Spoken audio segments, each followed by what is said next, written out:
같이 보실 말씀은 요한일서 3장 4절 말씀입니다. 한 목소리로 말씀 합독하시겠습니다. 죄를 짓는 자마다 불법을 행하나니 죄는 불법이라. 아멘. 할렐루야. 오늘도 이렇게 예배 자리 가운데 계속되이 승리하시는 성도님들을 주님의 이름으로 환영하고 축복합니다. 같이 나눌 말씀의 제목은 죄는 불법입니다 라는 말씀의 제목 가운데서 은혜를 나누도록 하겠습니다. 우리 공동체를 보게 되면요, 공동체 안에 룰이라는 게 있습니다. 이 룰을 지켜야 됨에도 불구하고 공동체를 보면 꼭 이 무엇인가 맡겨진 것이 있을 때에 이것을 피하고 자기 마음대로 행동하는 이들의 모습을 경험해 보셨을 거예요. 결국 그 결과물이 무엇이냐면요, 처음에는 경고합니다. 그런 행동을 하면 안 된다, 안 된다, 안 된다. 끊임없이 말해도 바뀌지 아니하면은 결국 공동체 가운데서 퇴출되게 되더라고요. 공동체 가운데 보게 되면은 꼭 이런 불평과 무엇인가 부정적인 이야기로 공동체를 와해하는 이런 존재들이 분명히 있습니다. 우리 역시 삶을 살아가다 보면은 이렇게 한번 생각해 보셨으면 좋겠어요. 뭐냐면 우리가 운전면허 시험을 볼 때를 생각해 보세요. 이 운전면허라는 것 가운데에 룰이 있습니다. 이 룰을 어겼을 때에 합격할 수 있냐라는 것을 묻게 된다면 누구에게나 물어봐도 무엇인가 정지선을 넘거나 해야 되고 하지 말아야 될 것을 행하였을 때에 운전면허 시험에서 낙방할 수밖에 없습니다. 우리가 도로교통법을 보면은 교통법규를 지켜나가야 됩니다. 그 법규를 지켜나가야 되는데 속도를 위반하거나 신호를 위반할 때에 그 룰에 따라서 벌점과 벌금이 이렇게 부여되게 됩니다. 하나님 안에서도 룰이 있습니다. 하나님이 원하시는 행동과 하지 말아야 될 행동들이 있어요. 죄는 분명히 불법이다라고 말하는 것처럼 우리의 삶 역시 하나님께서 원하시는 규율들이 있습니다.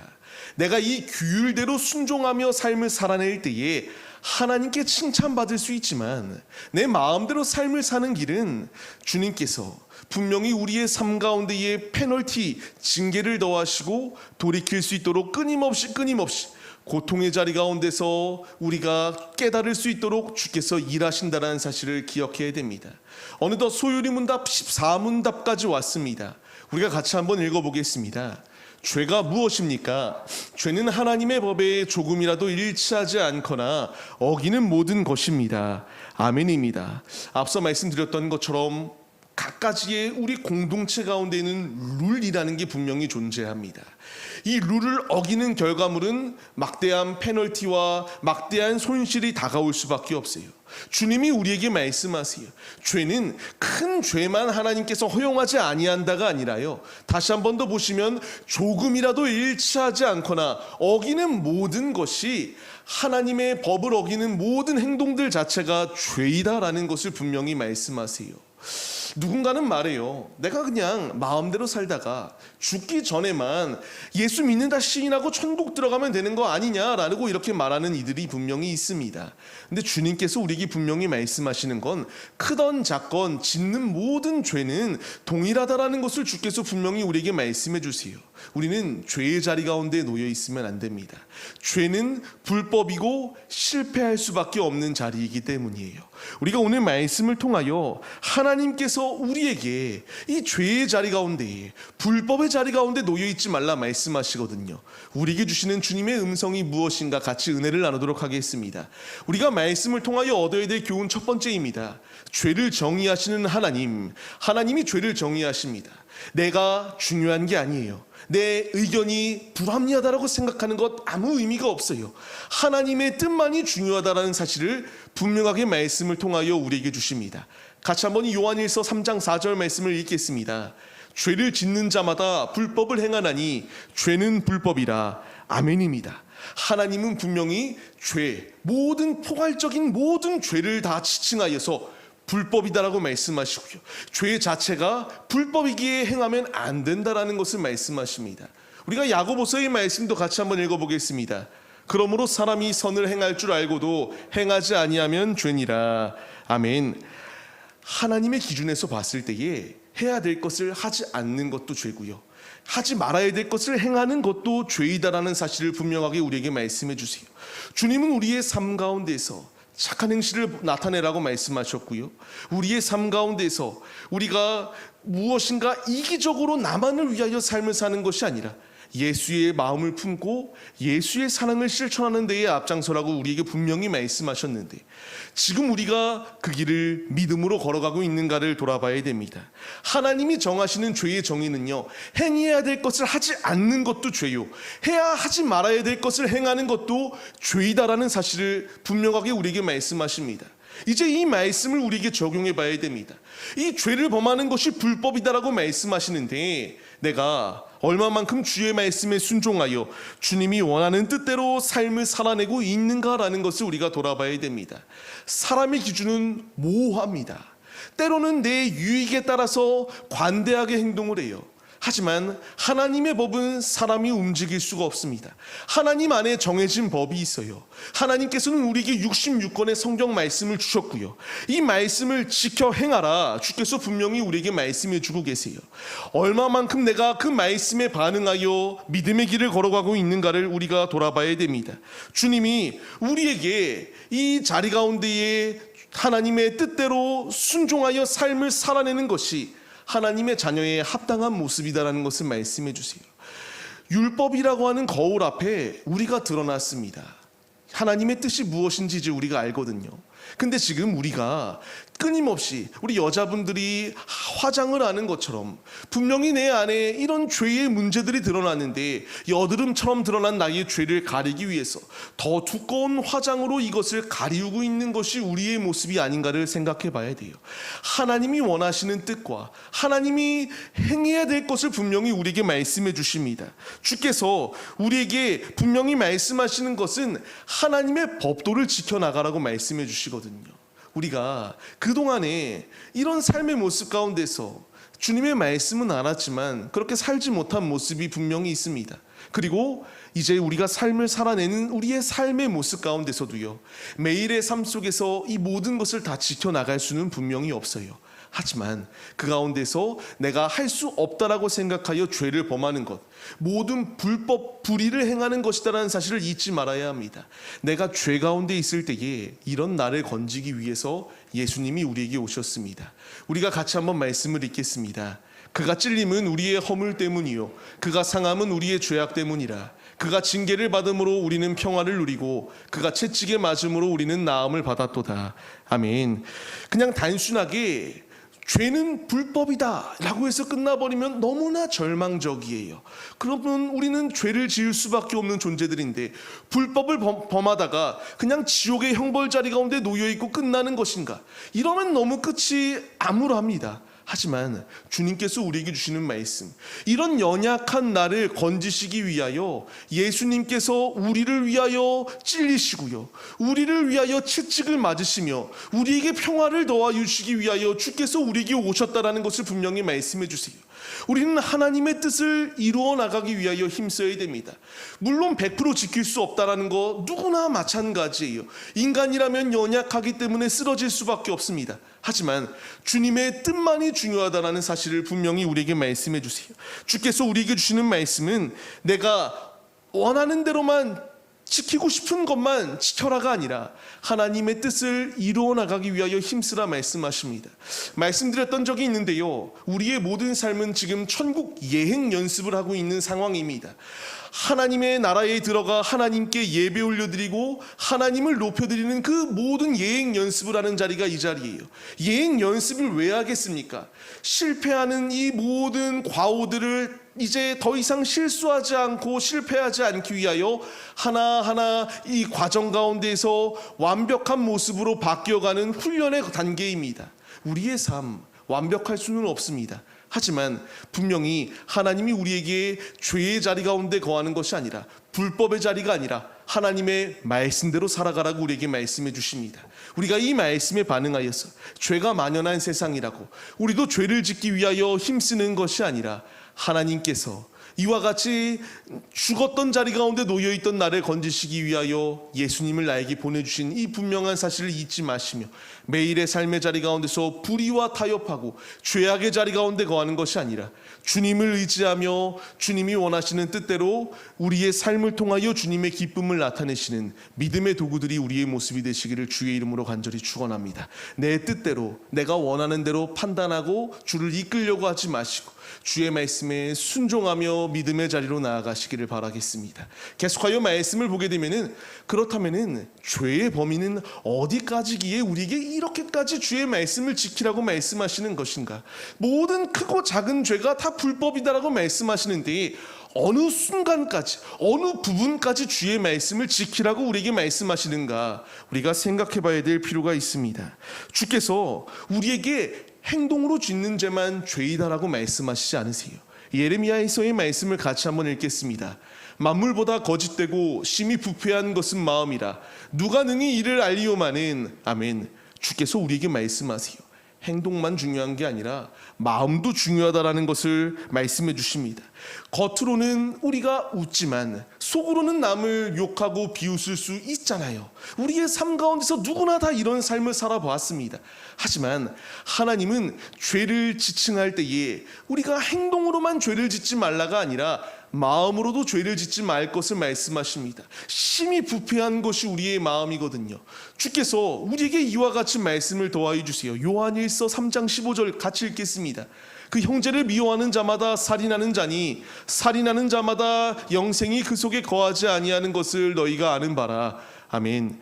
우리가 마음까지 지켜야 될 분명한 이유입니다. 형제를 미워하는 이 마음의 살인을 저지르는 이에게 하나님께서 영생이 그 속에 거하지 아니한다라고 말씀해 주고 계세요. 주께서 우리에게 죄의 범위를 지칭할 때에 행동만 깨끗하면 된다가 아니라 마음까지도 깨끗하여 성결한 삶을 살아낼 것을 우리에게 말씀해 주고 계십니다. 이 말씀은 저에게 있어서 너무나 찔려요. 그렇게 살지 못하고 있기 때문입니다. 하지만 주님께서 우리에게 원하시는 것은 마음까지도 죄를 짓지 말고 믿음의 자리로 나아갈 것을 우리에게 말씀해 주고 계십니다. 이제 우리가 삶을 시작합니다. 삶의 자리로 나아가 삶을 살아낼 때에 마음을 지키기 위하여 힘쓰세요. 내 마음이 흔들리고 내 마음이 공허해지기 시작할 때에 그때에 사단이 내 안에 역사하여 하나님이 원치 않냐는 죄의 자리 가운데 거하도록 유혹당하는 것을 얼마나 많이 우리가 경험해 보았습니까? 우리의 마음이 건강해야 됩니다. 넉넉히 이겨낼 수 있도록 주께서 우리와 함께 하심을 우리가 잊지 말고 믿음의 자리로 나아가는 것, 이것이 우리에게 필요하다는 사실을 잊지 마세요. 마태복음의 말씀을 같이 읽겠습니다. 사람에게 보이려고 그들 앞에서 너희 의를 행하지 않도록 주의하라. 그리하지 아니하면 하늘에 계신 너희 아버지께 상을 받지 못하느니라. 아멘. 주님이 우리에게 마음을 지키라고 말씀하시는데 외식이 아닙니다. 사람에게 보여주려고 하는 것은 이미 상을 받았다라고 주께서 말씀해 주세요. 주님이 우리의 마음을 지키라고 말씀하시거든요. 이제 주님이 보시기에 우리의 삶의 자리 가운데서 불순한 마음들은 내려놓고 죄의 마음 또한 내려놓으며 주님의 원하시는 뜻대로 삶을 살아내라 우리에게 명령하시는 이 말씀에 반응하는 자들이 되시기 바랍니다. 죄는 불법이에요. 하나님이 나에게 마음으로까지 죄를 짓지 말고 오직 정결한 자리, 성결한 자리, 주님이 원하시는 거룩의 자리 가운데 거할 수 있도록 우리에게 말씀해 주시는 이 음성에 우리가 깨닫고 믿음의 자리로 나아가시는 우리들의 모습이 되시기를 바랍니다. 계속하여 말씀을 보게 되면 죄의 결과물이 무엇인지 우리가 알았습니다. 이제 이것을 어떻게 해결해야 되는가에 대하여 주님이 우리에게 말씀해 주세요. 우리에게 분명한 것은 이 문제, 그래 죄가 불법이다라는 것을 알았어요. 죄가 문제가 있다라는 것을 알았어요. 근데 이 문제를 어떻게 해결해야 될지에 대하여 주님이 우리에게 상세히 말씀해 주세요. 그것이 무엇이냐면 율법과 하나님께서 우리에게 주시는 복음이다라는 것을 말씀해 주십니다. 율법의 기능이 무엇입니까? 로마서의 말씀을 같이 읽겠습니다. 그러므로 율법의 행위로 그의 앞에 의롭다 하심을 얻을 육체가 없나니 율법으로는 죄를 깨달음이니라. 아멘. 율법은 거울입니다. 우리의 죄가 드러나게 해요. 이것이 죄를 사하지는 못해요. 오직 예수 그리스도의 복음 안에서 사하여질 수 있어요. 앞서 죄는 불법이다, 우리 역시 죄를 지었기 때문에 불법을 행하는 자다, 이렇게 엔딩이 돼버린다면 너무나 절망스러울 수밖에 없습니다. 이런 우리에게 하나님께서 말씀을 더하여 주셔서 거울로 보여주세요. 우리가 어떤 죄를 지었는가, 어떤 부분이 너무나 부족한가, 내 모난 부분을 어떻게 깎아내야 되는가, 주님이 말씀으로 우리에게 보여주세요. 그 가운데서 보여주심으로 끝나는 것이 아니라 친히 우리를 위하여 이 땅에 오신 예수님, 우리가 당할 수 있는 모든 고난과 고통을 당하신 예수님께서 승리하신 것처럼 우리 역시 주의 발자취를 따라갈 때에 주님 안에 승리할 수 있다는 사실을 분명하게 우리에게 말씀해 주고 계십니다. 주님의 법 없이 우리가 어찌 깨끗해질 수 있겠습니까? 주님의 거울 앞에 나의 모든 더러운 부분들이 드러났습니다. 이제 우리에게 필요한 것은 주님의 복음 앞에 나와 내가 죄인임을 시인하고 주님께 회개할 때에 살 수 있는 길이 열린다는 사실을 우리가 잊지 말아야 함을 기억하시기 바랍니다. 주께서 그렇기 때문에 우리에게 말씀하십니다. 이사야 53장 6절 말씀을 같이 읽겠습니다. 우리는 다 양 같아서 그릇 행하여 각기 제 갈 길로 갔거늘 여호와께서는 우리 모두의 죄악을 그에게 담당시키셨도다. 아멘. 자신을 내어주심으로써 우리를 구원하여 주셨습니다. 이제 우리는 주님의 말씀에 반응하여서 죄가 불법인 것을 알았다면 이제 새 생명 받은 자로서 하나님이 원하는 삶을 살아내는 것이 우리에게 필요합니다. 에스겔서의 말씀을 같이 읽겠습니다. 또 내 영을 너희 속에 두어 너희로 내 율례를 행하게 하리니 너희가 내 규례를 지켜 행할지라. 아멘. 우리에게 새 생명을 더하여 주신 이유는 분명합니다. 하나님의 율례대로, 하나님의 말씀대로 살아가게 하기 위한 하나님의 뜻이 예비되어져 있습니다. 우리가 계속하여 갈라디아서의 말씀을 읽겠습니다. 내가 이르노니 너희는 성령을 따라 행하라. 그리하면 육체의 욕심을 이루지 아니하리라. 아멘. 우리가 성령을 따라 행할 때에 죄의 불의한 자리 가운데서 이겨낼 수 있는 힘이 주어집니다. 아무리 내가 결심하고 결단해도 우리는 쓰러질 수밖에 없어요. 성령께서 인도하시는 대로 순종의 길을 걸어가기로 힘쓸 때에 오직 이 육체의 욕심과 육체의 정욕이 무너지지 아니할 수 있는 힘이 우리에게 예비되어져 있다는 사실을 기억하시기 바랍니다. 디도서의 말씀도 같이 읽겠습니다. 모든 사람에게 구원을 주시는 하나님의 은혜가 나타나 우리를 양육하시되 경건하지 않은 것과 이 세상 정욕을 다 버리고 신중함과 의로움과 경건함으로 이 세상에 살고 대저 이는 7번 넘어질지라도 다시 일어나려니와 악인은 재앙으로 말미암아 엎드러지느니라. 아멘. 주께서 우리에게 주시는 말씀은 너무나 명확해요. 지금 잠언서의 말씀도 그렇고요, 디도서의 말씀도 너무나 명확합니다. 주께서 우리에게 원하시는 것은 오직 우리가 이 불의한 것들, 거룩하지 아니한 것들을 다 제하여 버리고 오직 주께서 인도하시는 뜻대로 믿음의 삶을 살아내게 하기 위한 주님의 뜻이 예비되어져 있다는 것을 말씀해 주세요. 죄가 불법인 것을 우리가 깨달았다면 하나님의 말씀 앞에, 이 거울 앞에 나의 모든 부분이 드러났습니다. 이제 우리에게 필요한 선택과 결정이 무엇이겠습니까?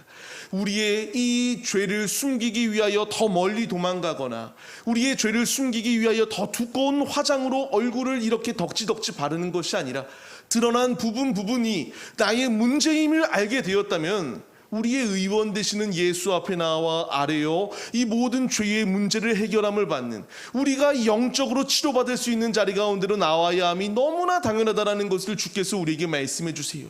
우리가 잠언서의 말씀 다시 보면은 7번 넘어질지언정 다시 일어날 수 있다라고 말합니다. 믿음으로 삶을 살아내기를 힘쓸 때에 거울 앞에 내 죄가 드러났지만 우리 역시 연약하여 쓰러집니다. 하지만 오뚜기와 같이 일어날 수 있는 놀라운 은혜가 우리에게 예비되어져 있다는 것을 주께서 우리에게 말씀해 주세요. 우리는 죄를 가볍게 여겨서도 안 되고요, 그냥 당연하게 여겨서도 안 됩니다. 주께서 나에게 원하시는 것은 죄가 만연한 악한 세대 가운데서도 믿음을 지키는 한 사람의 예배자, 그게 우리가 되기를 주님이 원하시고 있습니다. 삶을 시작하는 우리의 모습들, 이제 세상으로 나가고 우리의 가정으로, 우리의 일터로, 우리의 사업장으로 나갑니다. 우리가 나간 그 자리 가운데서 불법을 행하기 위하여 힘쓰는 것이 아니라 주님을 의지하며 주님으로 승리하기 위하여 힘쓰는 우리들의 모습이 되시기를 바랍니다. 로마서 12장 2절 말씀을 같이 읽겠습니다. 너희는 이 세대를 본받지 말고 오직 마음을 새롭게 함으로 변화를 받아 하나님의 선하시고 기뻐하시고 온전하신 뜻이 무엇인지 분별하도록 하라. 아멘. 우리가 이 말씀에 반응하여서 세상은 죄가 당연하다라고 생각하여 죄 짓는 것에 반응하지 않습니다. 양심에 화인 맞아서 머리에 노예 뭐 이렇게 쓰여 있는 거, 과거 우리 나라의 역사만 봐도 과거에 도망간 노예들을 머리에 노예라고 낙인을 찍는 것처럼 양심이 화인 맞아서 자신이 죄인이라고 하는 이 양심 가운데에 주님의 낙인이 찍혀 있음에도 불구하고 깨닫지 못해요. 우리는 성령의 인치심을 받은 자들로서 이제 죄의 자리 가운데 거하는 것이 아니라 믿음으로 주를 의지하며 주님 안에 승리하는 삶을 살아내시는 우리들의 모습이 되시기를 바랍니다. 주께서 나에게 원하시는 것은 변화를 받는 것. 무엇으로 변화를 받습니까? 성령으로 변화를 받는 것입니다. 이 세대를 본받지 마시고 주께서 모든 죄는 불법이다, 크고 작고 그것이 중요한 것이 아니라 죄를 짓기 위하여 힘쓰지 말라, 행동으로 마음으로 우리의 전인격이 죄의 자리 가운데 거하지 말라. 주께서 우리에게 주시는 말씀 가운데 깨달음을 얻어서 죄의 자리 가운데 거하는 것이 아니라 오직 믿음으로 주를 의지하며 주님으로 우리의 삶이 불법과 죄로 가득한 삶이 아니라 주님을 가장 기쁘시게 드리는 거룩한 예배자들의 모습이 우리 모두의 모습이 되시기를 주님의 이름으로 간절히 축원합니다. 이 시간 기도하겠습니다. 하나님, 우리 안에 믿음을 더하여 주옵소서. 죄가 만연한 이 악한 세대 가운데서 주께서 우리에게 주시는 분명한 말씀, 모든 죄는 불법이다라고 말씀하십니다. 내 힘으로 이겨낼 수 있는 것이 아니라 성령 안에 이겨낼 수 있습니다. 주님, 나에게 끊임없이 말씀하시는 주의 음성에 귀 기울이게 하여 주옵시고 믿음의 반응을 보여 믿음으로 주 안에 승리하는 우리들의 모습이 될 수 있도록 모든 삶을 주께서 운행하여 주시옵소서. 이 시간 주께서 우리에게 말씀을 더하시고 이제 세상으로 우리를 파송하여 주십니다. 파송의 자리 가운데서 죄를 짓기 위하여 앞장서는 것이 아니라 주님의 거룩함을 드러내기 위하여 내가 거룩하니 너희도 거룩하라고 말씀하시는 그 음성을 우리가 순종하여 삶의 자리 가운데서 주님의 살아계심을 입증해 나아가는 우리들이 다 될 수 있도록 모든 삶을 주께서 운행하여 주시옵소서. 함께하여 주실 것을 믿사오며 이제는 우리 주 예수 그리스도의 은혜와 하나님 아버지의 무한하신 사랑하심과 성령의 감화 감동 교통 인도하심이 예배의 자리 가운데 모여 모든 죄를 불법으로 지칭하시는 주의 음성에 순종하여 죄의 자리가 아니라 생명의 자리로 거하기로 결단하는 성도들 머리 위에 이제로부터 영원 무궁토록 함께 계실지어다. 아멘.